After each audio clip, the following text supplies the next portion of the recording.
Innovation, disruption, and big issues. This is Business Game Changers with Sarah Westall. Welcome to Business Game Changers. I'm Sarah Westall. Today we are bringing on Lisa Haven. She is a media barnstormer. She has just really taken off in the media space. And when you look at her numbers, I'm talking about YouTube numbers because that's the only numbers we really get accurate numbers for.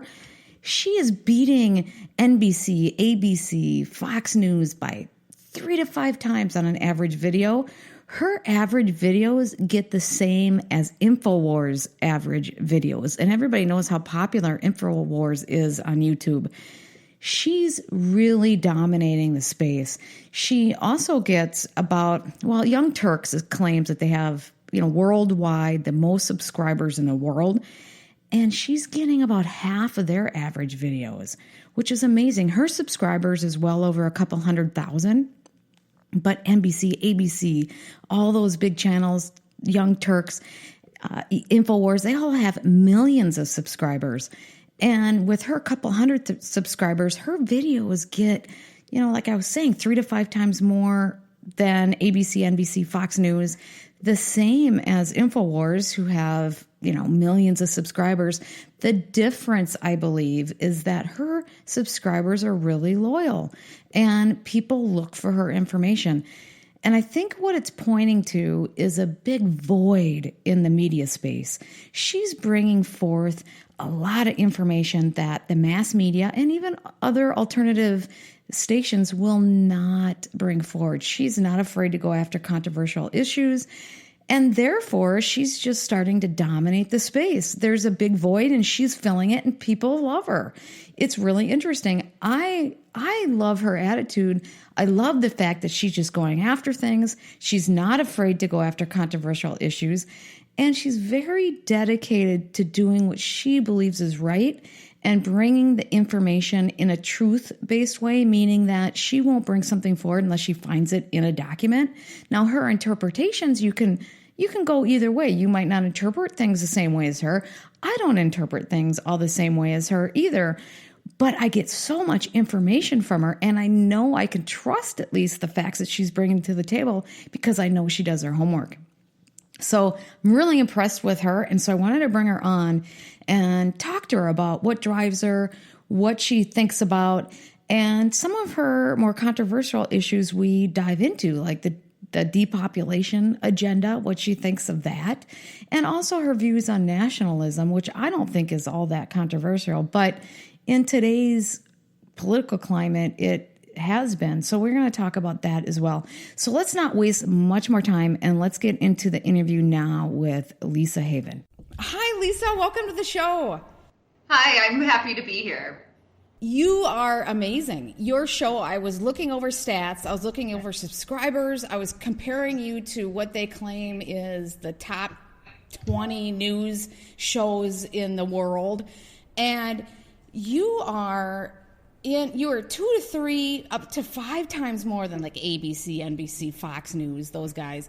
And then you're on par with InfoWars. Your average video, sure, there's certain videos that they might have go viral, but your average everyday video gets the same views as them. And they are, one of the largest out there, if not the largest out there.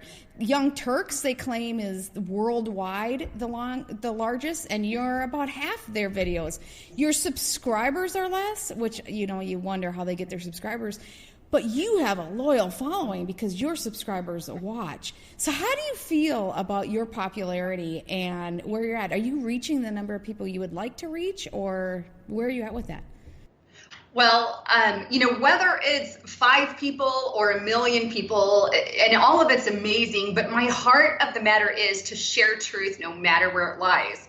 And so that's kind of what I started with going in, is there's so much out there that people just say, oh, this is going on, this fact, and this fact is happening, and that fact is happening. So they'll share all these details, but there's never, ever tangible evidence saying, oh, look, this is the document I grabbed that from. Oh, look, here's the report. No, most of it's just take my word for it, and we're good. Yay! So you have a lot of this propaganda style stuff going, and I'm just so sick and tired of it.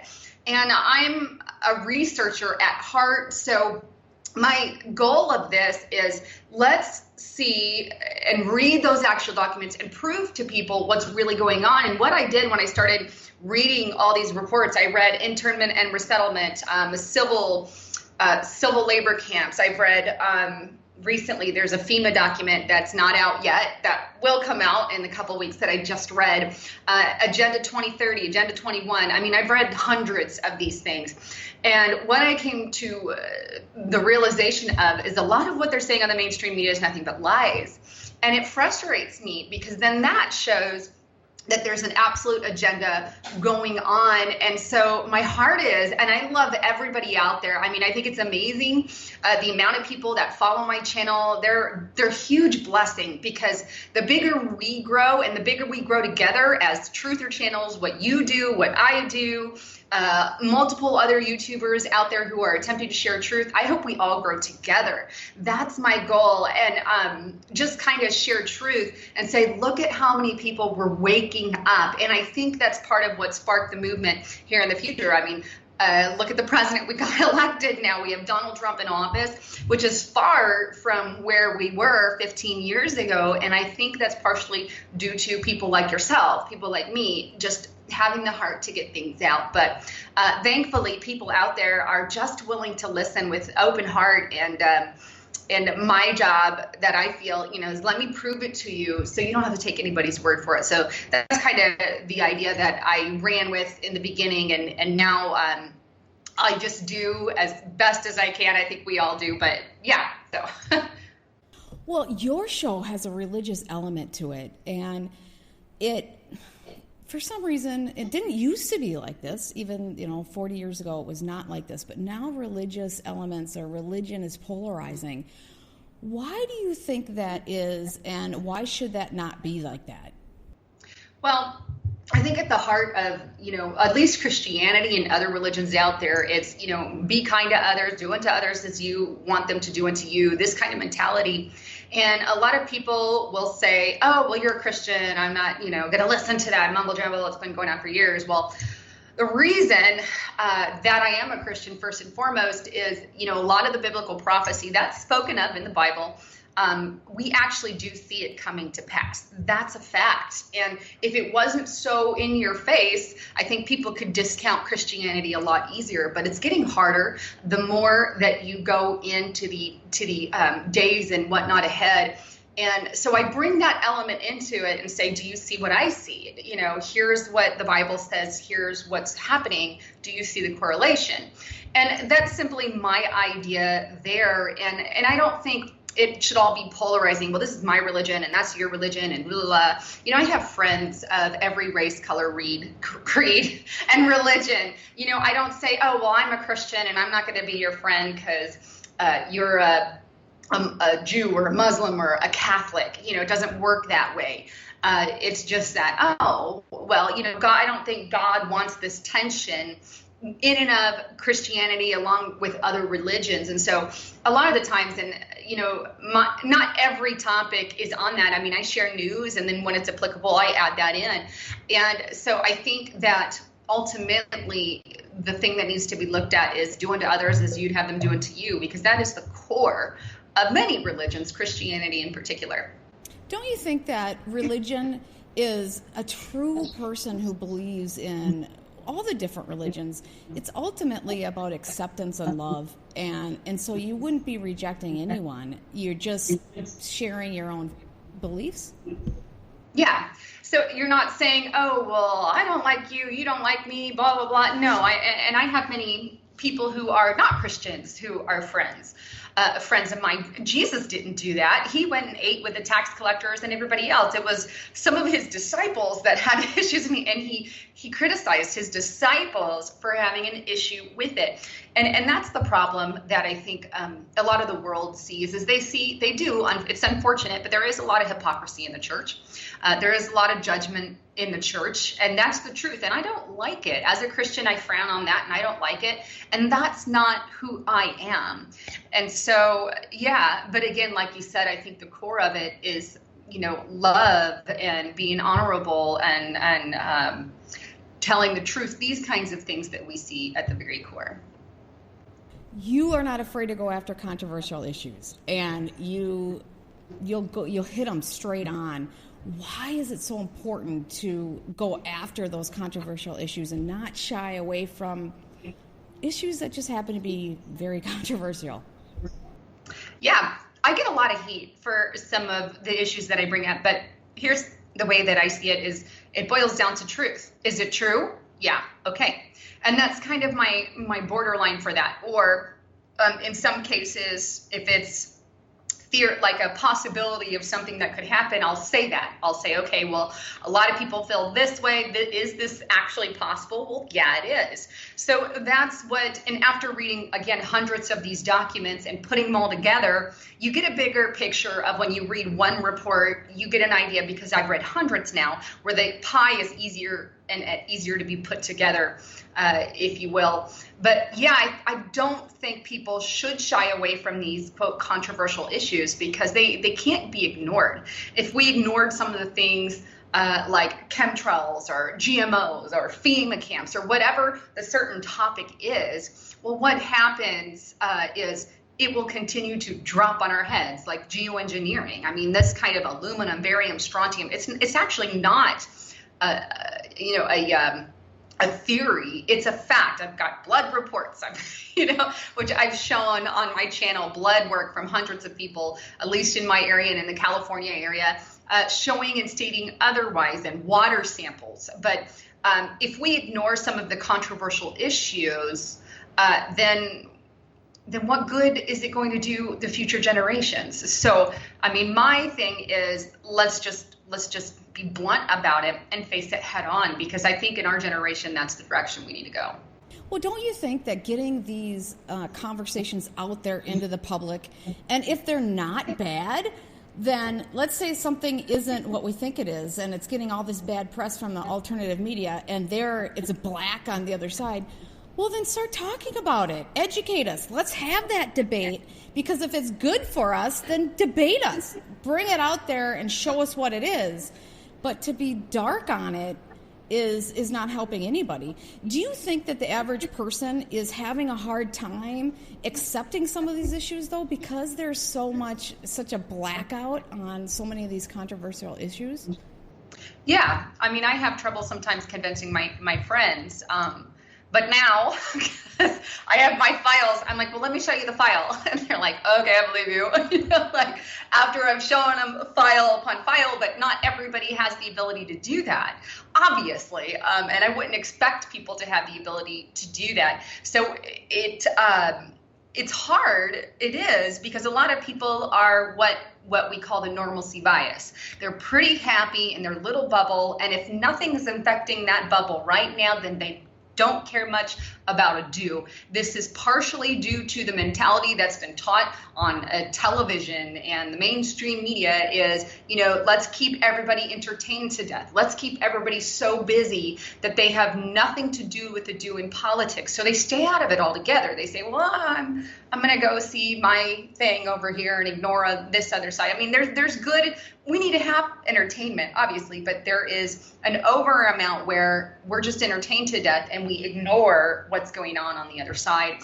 And I think it's one of those lines that we need to get back to a happy medium and say, you can't ignore these things and just wake up people with little things. Did you know, share statistical facts, whatever they are. Did you know blah, blah, blah, or did you know this and that? And that's going to be the start of it. Give them a little taste and, about what's going on in your school districts or whatever the case may be, because there are lots of things going on locally in each city that you can start with the local things and then move on to the bigger things, if you will. So that's kind of it. But we need to win those people, which I think opening up more channels like yours and mine is a big part of that, and sharing those, especially ones that have that tangible evidence to show people, because people in our generation, we need that, because there's so much lies and so much propaganda. Yeah, the propaganda is over the top. But, we as a country, we used to be different. We used to be much more educated. I had someone tell me that, and I agree with this, that the average European taxi driver is more educated than a graduate student or somebody with a graduate degree here in the United States. We just don't get the information. Do you agree with that? Yeah. Yeah, a lot of it is, I mean, a Common Core, Communist Core, it's dumbed down America. That's the ultimate goal. These states for many years, they spend 10, 15 years on putting a curriculum together for their state, and then they threw it out the door for a curriculum that wasn't even really monitored or sought after, but put together in a year or so and just sent out. It wasn't officially tested or anything like that. Why? Well, because it had a progressive socialist communist style agenda, tyrannical agenda, and they cared not about the actual education. And what we're seeing as a result is a dumbed down population. Yeah, because these states put years upon years, they were trying, when you push things down to the local level, people really want their kids educated. So they're going to put a lot of time and effort into making their school systems really good. So when they get crammed down their throats, something at internet, at a national level, I would think that would just create so much anger, but it just doesn't have the same quality either. Yeah, I agree. And what it's actually a United Nations style curriculum. That's where the birth of Common Core was. So we're implementing some kind of international legislation. So we have this almost anti-America global governance, New World Order style agenda being pushed into schools. Because the one thing that I've noticed is in a lot of the schools, they have UN Model America, I think is the name of the club. But they have clubs here in my school with that. And it pushes this global mentality, but what you don't see very often is an American class. Let's talk about Constitution, Bill of Rights, any of that, it's out the door. Why? Because we have globalists running the country, trying to pull the strings in every department. There's good and bad, obviously, on both sides. There's good government, bad government, globalist, American, we got both. But the truth of the matter is they're trying to make everyone global citizens. And as Obama has said before, we have to give up some of our sovereignty in order to join this international order. And I'm not willing to do that. So where do you think globalism is good? It's not all bad. We all want to get along and we want to be able to trade with different countries and so forth. So where is globalism good, and then where is it that it's just, this is not what we're about, and it's going to hurt our freedoms and our individuality? Yeah, it's good to, I guess, get along with and have certain agreements like, okay, well, war-wise, we'll trade with you, you trade with us. I think sanctions are sometimes necessary. You have to have relationships with other countries in order to ease the water. Those are good things. I promote that. I promote getting along with other countries. Nothing wrong with that. Where the problem therein lies is when our country is trying to unite with, say, an Arabic country that believes in Sharia law and pushes Sharia law, who stones a woman simply because she doesn't have her garb on, or, she commits a sin of adultery, or whatever the case may be, where it's okay to stone a woman. Or we have another country that, just has outlandish laws. Each country has different sets of laws. Some are outlandish. And if you're trying to pull this together, well, America, I believe, has some of the best laws around. So as Obama said, the problem is when they try to merge us as a unit, we have to accept these international laws that are always, always freedom stealing. And then absolute power corrupts absolutely. So eventually, if they form some kind of, and they already kind of have it at the United Nations, and we've seen it here in America. We see the problem is they bring it in here to our schools, is globally minded. So not only are we giving up sovereignty, but eventually our laws will change to adapt to a happy medium of these countries around. So we're all adapting a mediocre kind of thing. And eventually, if we look to history, Nero being one of those, multiple others, never in history has one to rule them all, or one that had major, massive portions of the country turned out to be a good thing ever, ever, ever, ever.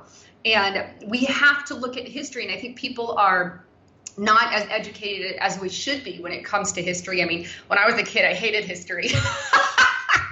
Go figure. I don't now, but that's what it is. We just don't have to look that far to say, holy cow, that's what it was back then. Look what's going to happen today. Look where we're headed this day. But it always comes with suppression, tyranny, dictators fighting each other because you have one upset because he's not as high as the other, which forms into complete and utter chaos. And, so these kinds of things are things that we need to watch out for. And they're already kind of pushing it. They want a governing body. I mean, they have a governing body, but they always want a smaller one, and they always want to bring it in.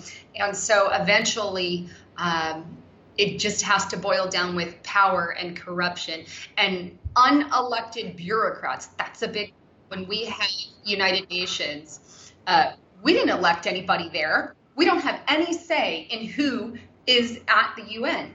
So who could be running the country? Well, we don't know. It could be somebody from Israel or Pakistan or or Saudi Arabia or Iraq, Iran, or Greece. But what policies are they going to push? And when you have no say and I have no say, well, we've thrown everything that makes America great out the door. Well, when you think about the United Nations, they have these really great PR campaigns. But you look at the fact that they put Saudi Arabia in charge of human rights. Yes. I mean, how do you, or women's rights, how do you, what is that? No, I know. My dog hears your dog, so he's going off. I thought that was what was happening. My daughter's home. She's supposed to stop that stuff. It's all good. He's usually good, but he heard your dog. He's all, ooh. But yeah, it's so true. And they put him in charge. I'm like, what is wrong with people? I mean, look what they do in Saudi Arabia to their women. Their women are highly, highly mistreated. And you're going to put somebody at the Human Rights Division who believes that way. That's the sort of thing that I'm talking about. And as we see right now with the Saudi Arabia guy in there, it will happen again. Well, you have to look at not what they say, but what they do, right? Yeah. Because what they say, you can say anything. You say what you want to say to make everybody feel good, and that we got to go in this direction because it feels good. But if you're doing something else, then you got to question what the heck. And I think that's what we're talking about here. They're saying one thing that sounds really great, but they're doing something else. And that's why we have to bring and shed light onto all this. Agreed. 100%. Well, what do you say about the criticism that doom and gloom gets clicks, and that there's so much doom and gloom, but the good stuff doesn't get the clicks, and then we're not balancing out the good that is going on? What is your assessment of all that? Well, for starters, let's just be frank with the truth of the matter. If you have something about, hey, you won a marathon, or America ranks first place in education, great, okay, move on. Or you have a title, America's crashing in the economy. I mean, which are you going to click on? I mean, the truth is you're going to go to one versus the other. That's human nature, I think, from the get-go. It's unfortunate. But as far as the doom and gloom aspect of it, I mean, you can say that to everything, from TV to media it's in everything. And, the problem is it's not all doom and gloom. And I think we do need to have a happy medium of positive and negative, because otherwise we can fall into everybody's scared in this pit of suppression, which I want to stay very, very far away from, because that is not what God intended. That is not what I intend. My intent is, let's not ignore stuff, even though sometimes it may sound scary. And there's scary, the truth is there's scary stuff that's we face every single day. I mean, I'm not saying this will happen. So for example, we could get hit by an asteroid in a week, is it a real threat? Yeah. Is it going to happen? Likely not, at least not this week or whatever, or a volcano could go off and kill a lot of people. Is it real thing. Yeah, it could happen, but it's probably not going to happen near you. Or, or a tsunami could hit, or a tornado, or whatever. I mean, there's lots of things, natural things, war. Could one country get ticked off and set off a nuke? Well, Kim Jong-un's a little nutty. So we just don't know. But the fact is just to be aware and understand that's going on, but not to be afraid. And I know I get called a fear monger. Oh, she's a fear monger. I think anybody who is really sharing the truth, they're going to put that label on. And I think the reason is because the mainstream media, they water it down a lot for that reason. I think they don't want to cause fear, but at the same time, they are hiding what's really going on. And they don't share any good really either. I mean, every once in a while you hear a good report, but they're let's ignore certain topics. Let's do this. And so they're catering to that mentality. And I don't cater to one mentality or another. It's just, I'm going to share it. And if it happens to be fearful, I'm sorry, it's not my intent, but that's what's going on, if that makes sense. Yeah, it does make sense because, there was a report done by Harvard showing that the mass media, vast majority of the reporting is negative. So they do the same thing. It's just the alternative media, or the other media, if you will. I wouldn't even say it's alternative. I don't like that word anymore because I think it's just the media. But they're getting to, there are some bad media. Let's face the truth. There are some stuff that isn't based on truth. But some of the truths, if you haven't heard it before, it can get kind of scary. And with technology, there's always a light and dark side with technology. And that's a lot of some of the stuff I'm covering too is, there's a tsunami of change coming. And there's a light side and a dark side. And I think people are getting fearful, and the millennials, their stress is off the charts. So I think the important thing is not to hide it, but to cover it and then deal with it. We're not dealing with it. That's what the problem is, I think. Do you agree with that, or do you have a more evolved opinion on what's going on? No, I agree with it. That's the thing. The culture has been taught to not mess with it unless it's in their bubble. And so, again, the normalcy bias is there. And so when we come out and say, look, this is what's going on and that's what's going on. Uh-oh, you've affected my bubble. And so now their bubble's popping and they don't like it. And so a lot of what you hear is you're a fear monger because you've impacted that bubble that they're perfectly fine living in. Well, that's a good thing. I want to impact your bubble so you wake up. So a lot of the people who are out there saying you're a fear monger are those bubbles who still have yet to pop, or who are just, they're uncomfortable with that feeling because they've been told everything's happy, hunky-dory in their little bubble. Even though you hear bad and negative on the mainstream media, they water it down to such an epic detail where it's not going to impact you and you can continue to live your life. And my hope is let's pop that bubble because we need to fix what's going on in politics. We need to wake up to everything that's happening. Otherwise, we're headed to a very bad place for our children's children. And that's what I don't want. I want to keep my freedoms. I want to keep my First and Second Amendment, all my amendment rights. And if we don't wake those up, we could lose them. Well, don't you think that hiding from it is just bad? If we just address this stuff straight on, then it's not, you have the courage and you address it straight on, then we start to fix these problems and the fear will start to subside because we'll understand it and we know that we're actually solving the problems and we have more control over our destiny. Whereas right now, we're just completely out of control. And if you look at our child welfare system, I've done a lot of coverage on our child welfare system, and I know you've done a lot on pedophilia and stuff, but it is just ripe for people taking advantage of children.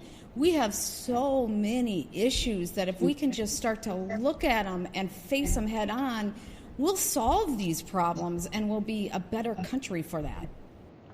I agree, 100%. And a lot of those issues, they do get ignored, and it's unfortunate. And that's what I want to prevent. I would love for people, we're going to have to go out of our comfort zones. We're going to have to get out there and be politically active. And most people's response to, well, I don't have time. Well, you don't have to be as active as I am or as you or somebody else, but you need to do a little something because we're at that critical point. And I think we're living in an information war right now. I 100% think that there is an info war going on. That's why CNN and MSNBC, ABC, and all of them are attempting to label us as fake, because they want to shut us down because they want the sole power. When in reality, people are starting to see what they're really doing and see the scum for who they really are. Project Veritas just released a whole bunch of bombshells on CNN alone. I wish everyone in America saw those, but of course, they're not going to play them on any mainstream media outlet because it proves that what they're doing is completely and utterly fake and should be exposed. So that's kind of... And I think it's too bad, because I think there are really good people in the mass media who want to do good work, and they're just fed garbage, and so they have to, and they need to make a living and make money. But so I don't think everyone's bad, and we're not saying that. It's just that the agenda, the truth agenda, being able to debate things is where we need to get to. Yeah, well, Saudi owns, like a Saudi Arabian, I think, is who owns Fox, and there's only like 6 or 7-ish big companies that own the media, and they're told, you can't talk about this, you can't do that, this has to be approved, and it's a business, as they said. So they are only allowed to say certain things. But as you said, there are a lot of people in there who are good people and have a good heart, but they are told what they can and cannot report on and what they can and can't say. We're not. Yeah, we're free. Okay, so one of your this is what freedom looks like. Yeah. One of your featured stories, and we're going to dive into some of your stuff here. One of your featured stories is on the depopulation agenda and of the world elite. Why do you think the elite want to depopulate the country, and what kind of evidence do you see that this is going on, and how do you think they're going about doing this? Lots of different ways. It's a big question to answer, and I'll try to answer it in a little size. But it starts with NSSM 200, also known as the Kissinger Report. Now, this is the report I've read in its entirety. It's not too big. If people want to Google it and read it, I encourage you to do so. But this entire document, written by Kissinger during the Nixon years, first details the human problem. And that is what we are labeled. We are labeled a problem, humanity's issue. And so all of a sudden, this is back again in Nixon years, humanity's become an issue because we're overpopulated, which is the Thomas Mathias lie from the get-go. I don't believe we're overpopulated. I did a report once, and I got to remember, I think all of us could fit in the state of Texas with a little house on a yard. Everybody in the world, like, to give you an idea of what that looks like. But so I don't believe that particular level of it, obviously, but that's where it spawns from. And then from there, the Kissinger report saying humanity is a problem, and it also entertains the idea of using food as a weapon. Well, we might get to the point, this is the report, it says that we might get to the point where we'll have to ration food out and use food as a weapon, basically. That's what it's talking about. Fast forward a little bit, this NSSM 200, the Kissinger report, also at the end of it, well, not fast forward, I'm backing up, but also at the end of the report, it says, well, we need to have this world meeting on it. So all these world leaders gathered together during that report and met, kind of like, the summits we have today, but they all met and they called it a world meeting, or there was a name for it in the document, and I'm blanking on the name, but they all met. And at this event, they each spoke of, and this is in the Kissinger report and also in the report that came out of that meeting, but they talked about, well, each country needs to handle population, the human problem, in their own way. This is what they distinguished as the end result of this meeting. Africa president at the time was told, well, we're not going to tell you how to handle the human problem. You just figure that out. And so each country, that was kind of the mentality that was left. Eventually, we had Agenda 21 come up, which is, birthed again on that same vein. And I've read this entire report, and the entire report is pushing abortion, pushing women out of the home and into the workforce, pushing the homosexual agenda, things that would encourage people not to have babies. Usually, a homosexual couple can't physically have kids, so they're led to adoption. If the mom's out of the workforce, she doesn't want as many kids because she's working in the workplace. Abortion obviously is a big one pushed. Contraceptives in the school was pushed. So all these ideas were underlined ideas out of Agenda 21 that could be applied to all countries abroad, which is the idea and something again from Agenda 21. Now, with all of that in play, we also have things like the Georgia Guidestones, which people speculate, well, they want, 5,500,000. I'm blanking. What's the number? I don't remember what it was, but I know. Yeah, I'll put a little picture of it up here at this point. Yeah, and so that's where they said they want to limit the population, and they've done reports on that briefly, but I just, my focus is let's focus on the actual tangible data that they have out there.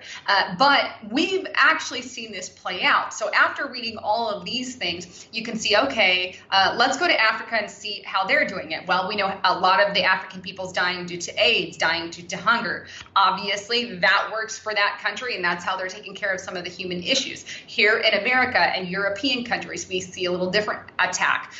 We see, high amounts of the drugs and stuff, the pharmaceutical drugs, majorly pushed with all these side effects, death being one of them. So it's like you give up one thing for this particular side effect. We have fluoride in the water, which is a stimulant, and it could stop. This is why there has been an increase in women's ability to have children. It's because there's stimulus in the water, stimulants coming out of the plane. We have chemicals falling from the skies.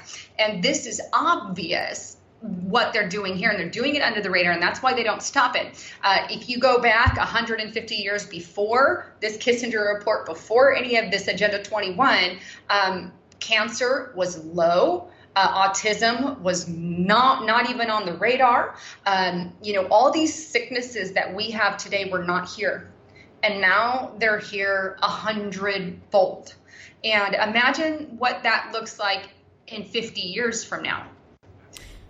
Really. So it's really obvious that we have an increase in autism. We have an increase in obesity. We have an increase in diabetes. We have, it's kind of across the board. All you have to do is look around, and we have obesity problems and all of the sicknesses that come with that. But let's go down to, this is where people will give you the pushback, and so I want to address all these different things, like contraceptives.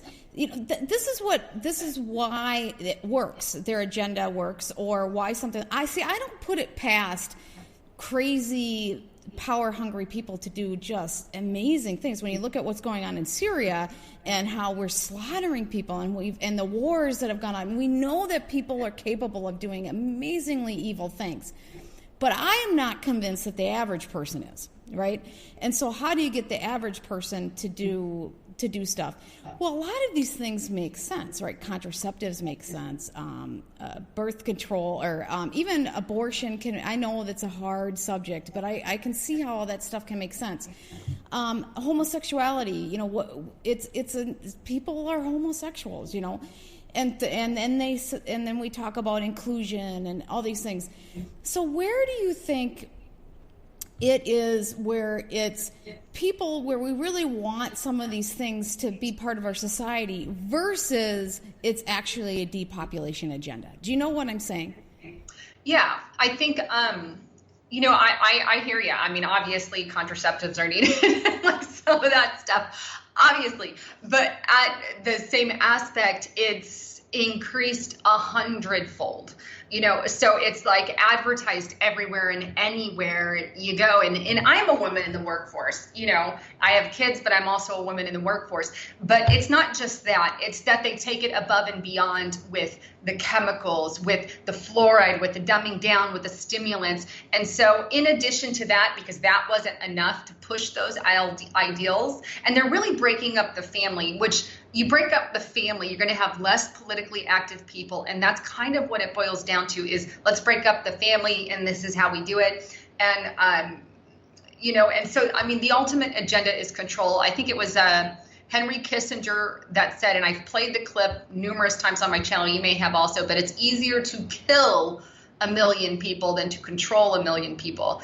And that's his exact quote, I believe, if I'm saying it right. But basically what it boils down to is, if there is a smaller amount, we're easier to control. And that's part of the agenda there. But is that, we could have some psychopaths that have this evil agenda, which I would not put it past anybody. But when you look at the pharmaceutical companies, it's easy in a certain way to get them to follow along because they make a lot more money. So in a lot of ways, the argument is it's all about the pharmaceuticals getting a larger piece of the pie. Or we're just so geared to with greed and making more money that it's this whole system that's out of control. Where do you see that argument not being true versus a psychopath, psychopaths that are trying to depopulate? Well, I mean, it all boils down to a money thing. A lot of them are seriously about money. And I think some of them, like you said, the pharmaceuticals are in it because of the money. Kissinger plays games, Russian roulette with the country because they care not for you and I. They just don't. It's not that there's some psychopathic, I think a lot of these people are smart. Obviously, they have some lunacy. They are loony to me. All of them are, to even want something like this. But it's just that it's more heartless.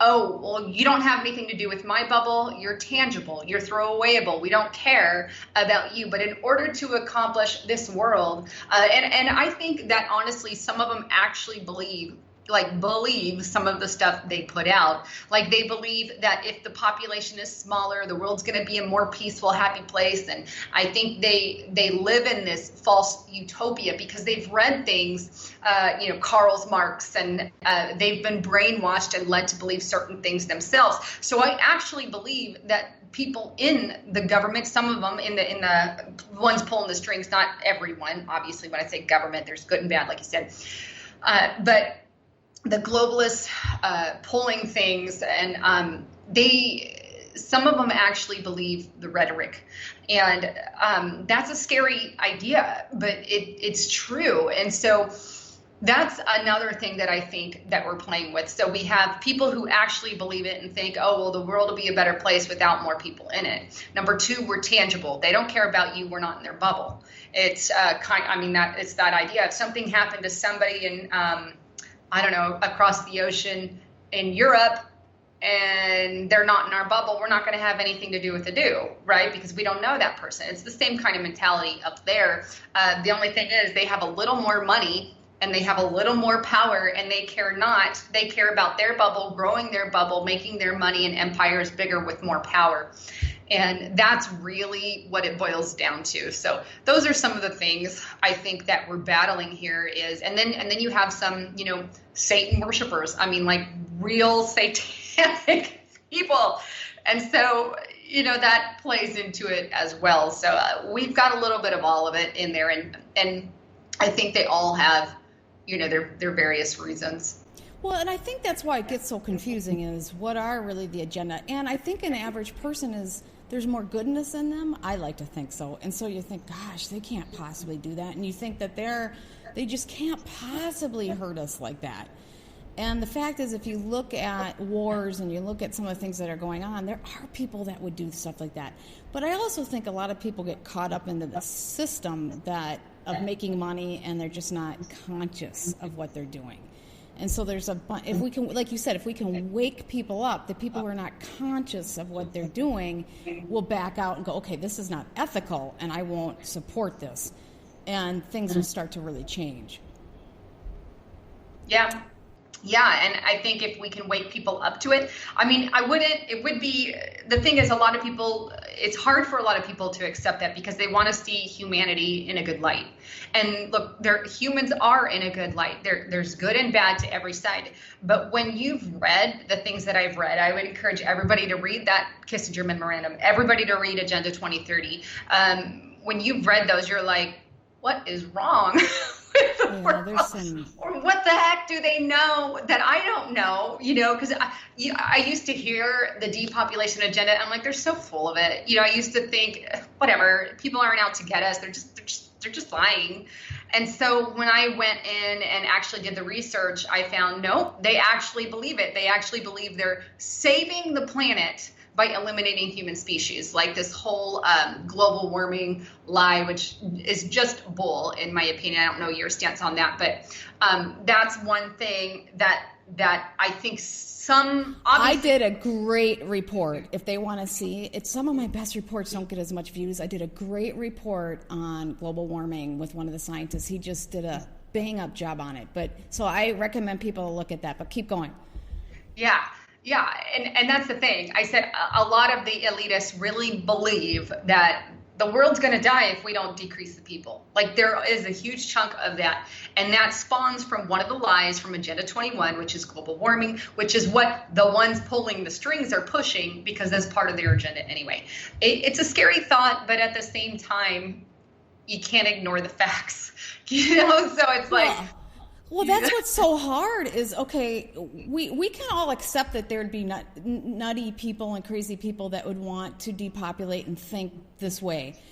The scary part is if they're the ones in power. Mm-hmm. And that's where you got to connect it to.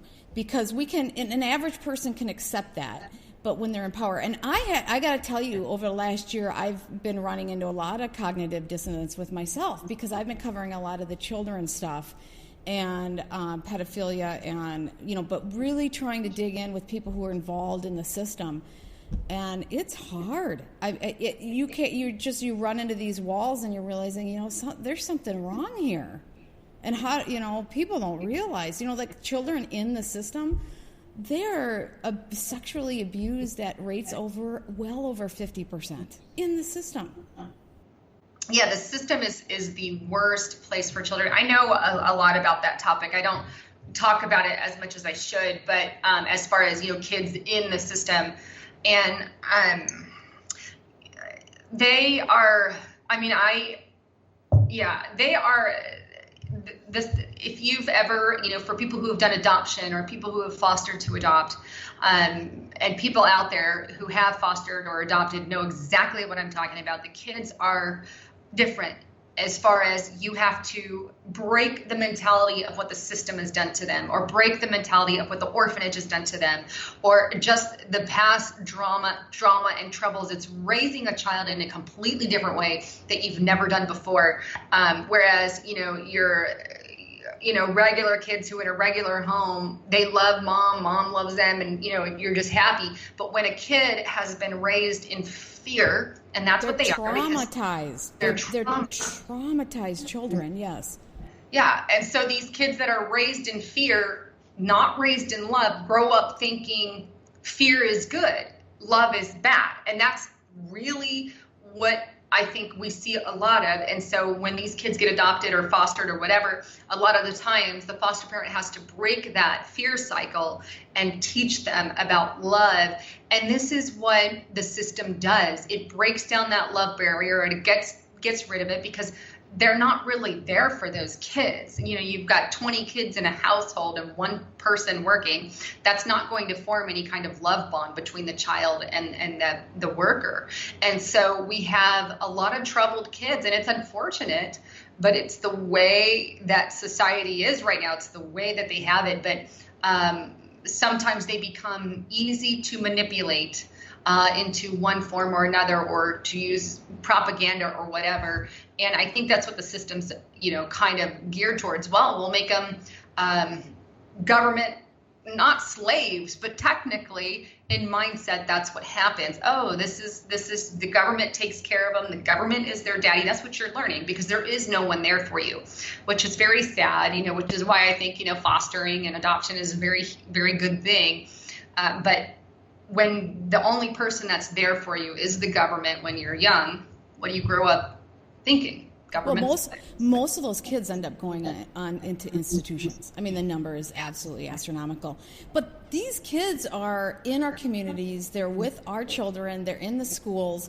And it makes it so important that we face these issues. We can't run away from issues. We got to face them. And we got to go out there and try to deal with it. And I know that it's hard for people to deal with, it's just some of these things are so dark. but we have to have the courage to deal with this stuff. I want to, you just with 4th of July just being here, you defended the notion of nationalism and as something good and important, simply as being a patriotic thing. Why has nationalism become a symbol of something more than healthy patriotism? I mean, it really is becoming a symbol of racism and bigotry and superiority issues. Why? Why has that happened? Well, the left makes everything a racist issue because they really have no other alternative to do it. Are you there? Yeah, I'm here now. It just flickered out. I don't know what happened.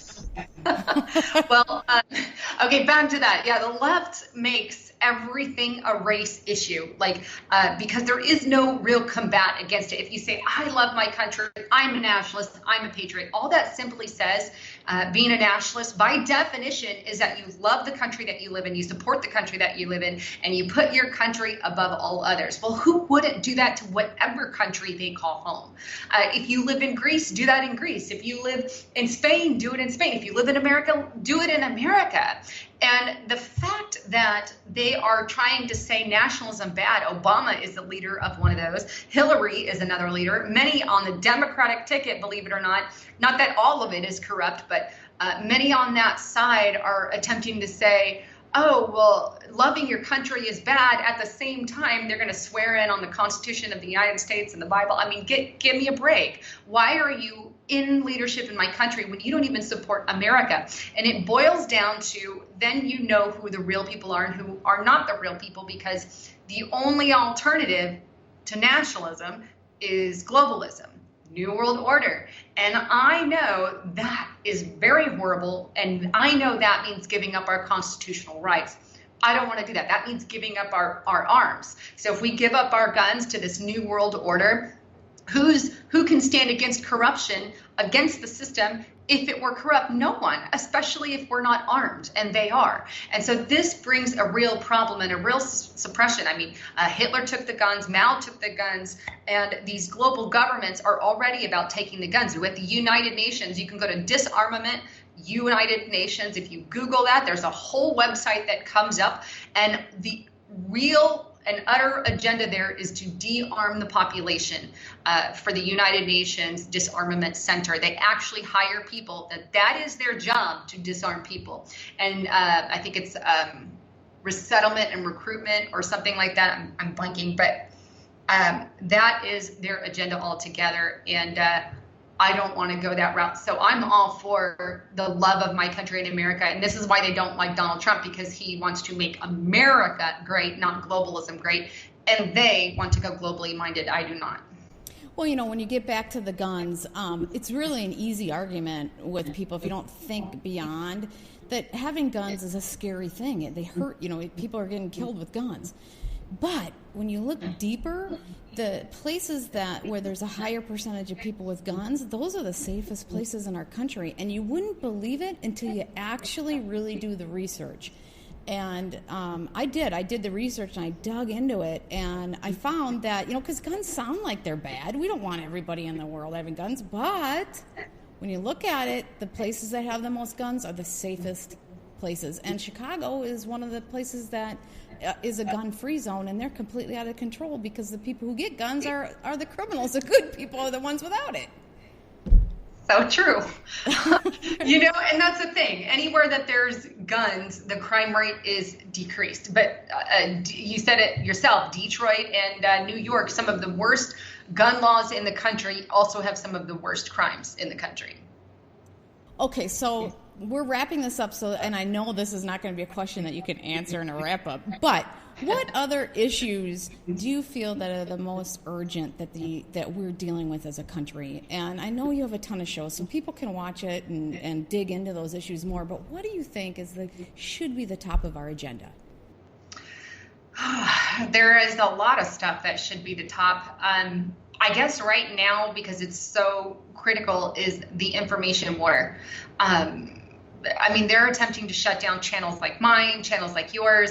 We know YouTube, they go after the advertisers on YouTube and say, okay, well, we're pulling all our ads if you stop this and this and this and this. And a lot of these are part of the left agenda. We have people like David Barak with Media Matters paying people to troll the internet. This is a document. Again, what I'm saying comes from Media Matters document. They can Google Media Matters document. Usually that brings it up. But that says he's hired hundreds and thousands of people to basically attempt to discredit us, to put us under the radar, if you will, but to do things like get politically active. We have George Soros funded organizations where he pays people to riot and get out there and protest. And so that's why when you go out there and see the thugs like Antifa thugs, they cover their faces because they're paid a lot. Some of them are, not all of them, but some of them are paid to do what they do. And they don't fight back because they are not really there always for a cause other than what they're paid to do. And so we have a lot of this tension, and then people see this and they think, oh, well, I'm going to go stand on that side. And so people will join in on the action with a few of the thugs that are out there causing chaos. So all of that spawns from the information war, which they are doing any and everything right now to shut us down, calling us fake, taking away the money handles. So I think that we just need to grow. And that's one crucial for now that's hitting us, but obviously there's a lot of things on the table. Well, has your income been severely cut based on the attacks that are going on, and how are you making it? Yeah. It's been cut by like 75%. YouTube has cut it pretty significantly. So that's huge. And the other thing is we just have, I have a manager that I work with. And so we have to find our own advertisers more or less. So he's been helpful in that area. I'll bring in, certain advertisers on the channel every once in a while. And the truth is you have advertisers on every channel and people get so upset. Well, you're bringing in, you're just trying to sell, blah, blah, blah. That's not what it's about. If I'm able to do what I do, I can't make $1,000 a month doing it. You have to make a decent living, right? I mean, yeah. And so it's hard. Yes. I have an architectural style degree. I can go and make 3 digits if I need to, but I choose to share the information instead because this is so near and dear to my heart. And so, and I think a lot of that is just trolling people. But so we have to get more of our own advertisers now, which has kind of been helpful. So that's good. And people can where can they reach all of your stuff? I know you have a YouTube channel, which is obvious, but you're also on many, many other blogs and do articles for your own site and for others. Can you talk about that a little bit as we end this thing? Yeah, I have a website. It's lisahaven.news. People can subscribe there and you'll get, emails every once in a while. Also on YouTube, if you subscribe there, just plug in Lisa Haven and I'll pop right up there on YouTube. And those are my 2 main ways. I also post periodically on Before It's News and other outlets as well. But those are my 2 main, is lisahaven.news and then just directly with YouTube. Well, people need to go check you out. You are amazing. I love it when I see someone just really focused on what they're trying to do. So good job. Well, thank you. And I really appreciate you as well. You're doing amazing. Thank you for joining me today. And I want to tell everybody that if you want to hear this interview again or any of my other ones, sarahwestall.com. And also there are links to my Patreon account if you feel so inclined to help out the show. I would really appreciate it. And I also want to tell you to have an amazing weekend and an amazing rest of the day.